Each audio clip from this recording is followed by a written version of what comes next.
Hello SSC কমার্সের শিক্ষার্থীরা, 27 batch. তোমরা ফার্স্ট ইয়ার শেষ করে ফেলেছো, এখন সেকেন্ড ইয়ার উঠে গিয়েছো। আমরা এখন আর তোমাদেরকে বলছি না যে ফার্স্ট ইয়ারের সবচেয়ে উত্তেজিত ব্যাচ। এখন আসো মোদ্দা কথায়। মোদ্দা কথা হচ্ছে ভাই, এসএসসি পরীক্ষার পরে তোমার সবচেয়ে টাফ অ্যান্ড রাফ লাইফ হচ্ছে অ্যাডমিশনের জন্য প্রিপারেশন নেওয়া।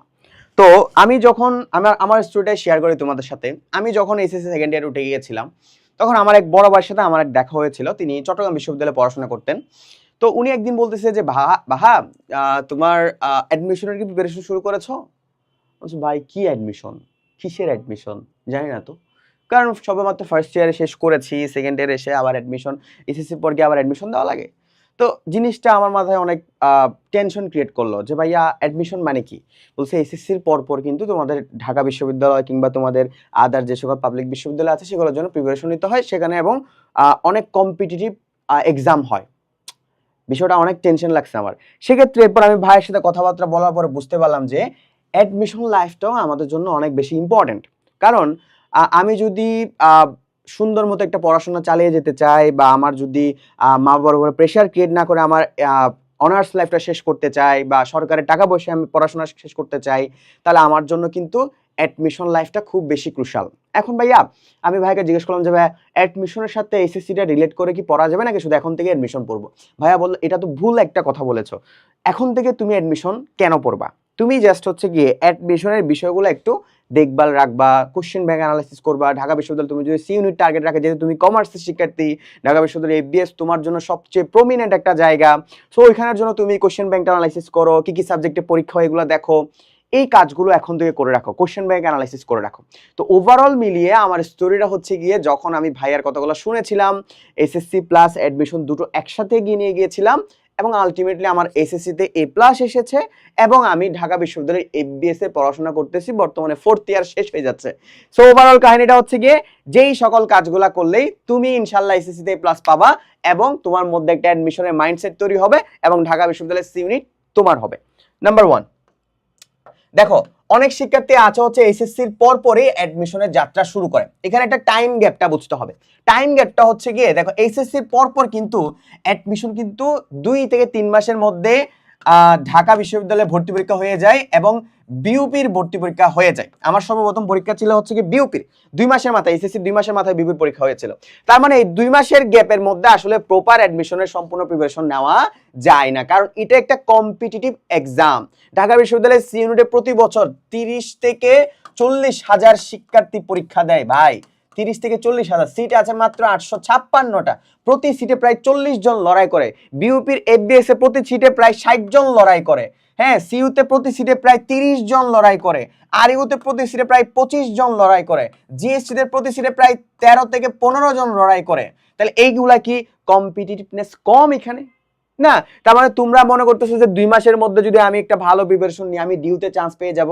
জিনিসটা সবচেয়ে একটা ভুল ধারণা। হ্যাঁ, তুমি যদি এসএসসির পাশাপাশি একটু অ্যাডমিশনটা টাচে রাখো, হ্যাঁ, তুমি ধরো 8 ঘন্টা পড়াশোনা করতেছো ডেইলি, যেহেতু তোমার সামনে এসএসসি পরীক্ষা, তুমি এখন ডেইলি 8 ঘন্টা পড়াশোনা করতেছো।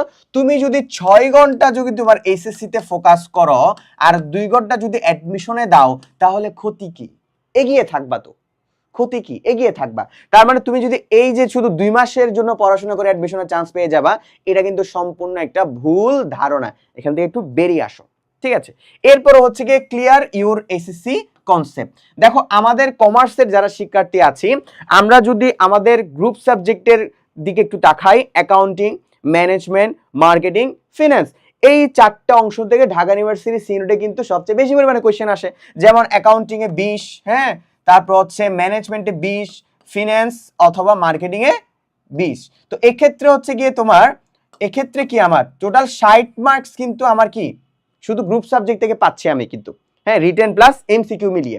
তার মানে বুঝতেই পারছো যে আমার প্রিপারেশনটা আমি যদি, হ্যাঁ, আমার এসএসসির কনসেপ্টটা যদি একটু ভালো রকম যদি ক্লিয়ার রাখতে পারি, আমি যে এসএসসির যে নোটটা পড়তেছি বা যে চ্যাপ্টারটা পড়তেছি সেটা যদি একটু ভালো করে পড়ি, তাহলে সেটা আমার অ্যাডমিশনে কাজে লাগবে। তারপর এমন ভাবে চ্যাপ্টারটা পড়বা যেন তোমার এসএসসিটাও একদম পারফেক্টলি ক্লিয়ার হয়ে যায়, অ্যাডমিশনটাও ক্লিয়ার হয়ে যায়। দেখো এসএসসি আর অ্যাডমিশনের মধ্যে খুব বেশি আহামরি পার্থক্য কোশ্চেনের প্যাটার্ন এমন না, একটু ক্রিটিক্যাল হয়। এসএসসির পড়াগুলো একটু হচ্ছে গিয়ে ব্রডলি পড়তে হয়, আর অ্যাডমিশনের জন্য একটু কনসেপচুয়াল পড়াশোনা করতে হয়। দিস ইজ দ্য ফ্যাক্ট, ঠিক আছে?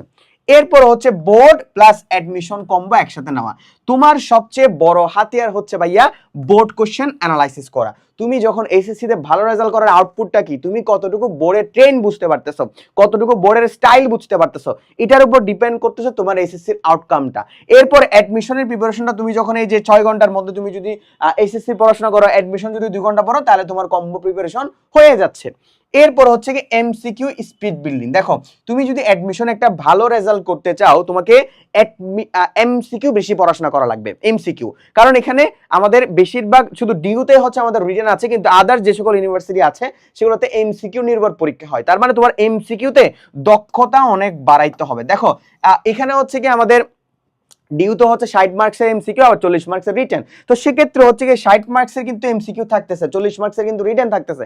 তো তুমি যদি এই এমসিকিউটা যদি একটু ভালো রেজাল্ট করতে পারো, এমসিকিউতে যদি 60 এ যদি 45 পাও, হ্যাঁ রিটেনে যদি কোনো রকম 25-20 পাও, তাহলে কিন্তু তোমার চান্স হয়ে যাচ্ছে। বুঝতে পেরেছো? তো তোমাকে এমসিকিউতে একটা ভালো রেজাল্ট করতে হবে। এর পাশাপাশি হচ্ছে কি তুমি যদি জিএসসি তে পরীক্ষা দিতে চাও, দেখো জিএসসি তে হচ্ছে ম্যানেজমেন্ট এবং অ্যাকাউন্টিং থেকে প্রায় 70 মার্কসের প্রিপারেশন। বুঝতে পেরেছো? তো প্রত্যেকটা জায়গায় তোমার যেহেতু অ্যাডমিশন আগায় যেতে হবে, তোমাকে কি করতে হবে, এমসিকিউর প্রতি একটা দক্ষতা অর্জন করতে হবে। ঠিক আছে, এরপর হচ্ছে কোশ্চেন ব্যাংক অ্যানালাইসিস করা। এসএসসি তে থাকা অবস্থায় অ্যাডমিশনের জন্য সবচেয়ে বড় যে প্রিপারেশন সেটা হচ্ছে বিভিন্ন বিশ্ববিদ্যালয়ের কোশ্চেন ব্যাংক সমাধান করা। আমি যখন এসএসসি তে ছিলাম তখন আমার সেকেন্ড ইয়ারে থাকা অবস্থায় আমার ডিউর বিগত 15 থেকে 18 বছরের প্রশ্ন ব্যাংকের প্রশ্ন সমাধান করা হয়ে গিয়েছিল, অল সাবজেক্ট। তুমি যদি এই কাজটা শুধু করতে পারো, শুধু এসএসসি থাকা অবস্থায় শুধু এই কাজটা করতে পারো, দ্যাটস ইনাফ বলতেছে, অনেক কাজে দিবে, অনেক। তুমি এটার ফলাফল তুমি অ্যাডমিশনও ভোগ করবা, এটার ফলাফল তুমি এসএসসি তে ভোগ করবা। ঠিক আছে, এরপর হচ্ছে কি ডিসিপ্লিন মেনটেন করা। হ্যাঁ, ডিসিপ্লিন মেনটেন করা বলতে বোঝাচ্ছে অনেকে আছে শুধু অ্যাডমিশন নিয়ে পড়াশোনা করে, হ্যাঁ এসএসসি কে কম ডিসিপ্লিনের মধ্যে রাখে, এটা কিন্তু ভুল। আমি শুধু অ্যাডমিশনে ফোকাস করে যদি এসএসসি কে নেগলেক্ট করি, আমার আলটিমেটলি ভালো রেজাল্ট কখনো আসবে না। কারণ আমার এখানে ঢাকা বিশ্ববিদ্যালয়ের সিনিয়রে যদি আমি ভর্তি হতে যাই, আমার কিন্তু একটা জিপিএ মার্কস দরকার। জিপিএ কিন্তু একটা নির্দিষ্ট মার্কস আছে বা ফর্ম তোলার জন্য আবার রিকোয়ারমেন্ট আছে। তো সেক্ষেত্রে তোমাকে অবশ্যই জিপিএটাও মেনটেন করতে হবে। তাই তোমরা যারা একাডেমিকটাও গুছাইতে চাচ্ছ, আবার অ্যাডমিশনটাও ভালো করতে চাচ্ছ, তোমাদের জন্য ভাই বেস্ট একটা অপশন হচ্ছে এসএসসি 27 ব্যাচের business studies academic two admission course. এখানে আমরা কি করেছি, accounting, management, marketing, finance, Bangla, ইংরেজি, ইকোনমিক্স, স্ট্যাটিস্টিক্স প্রত্যেকটা সাবজেক্টের একাডেমিক গুছিয়ে দিয়েছি, বোর্ড কোশ্চেন অ্যানালাইসিস করে দিয়েছি, টেস্ট পেপার সলভ করে দিয়েছি, কনসেপ্ট ক্লিয়ার করে দিয়েছি, অ্যাডমিশনের জন্য কোশ্চেন ব্যাংক সমাধান করে দিয়েছি, অ্যাডমিশনের যথেষ্ট পরিমাণে ক্লাস দিয়েছি। তাহলে একজন শিক্ষার্থী যখন এই কোর্সটা কিনবে, তার একাডেমিক থেকে অ্যাডমিশন সম্পূর্ণ ক্লিয়ার হয়ে যাবে। তাই কোর্সে ভর্তি হওয়ার জন্য এখনই ভিজিট করো হালকা শ্রেণী ওয়েবসাইট। আসসালামু আলাইকুম।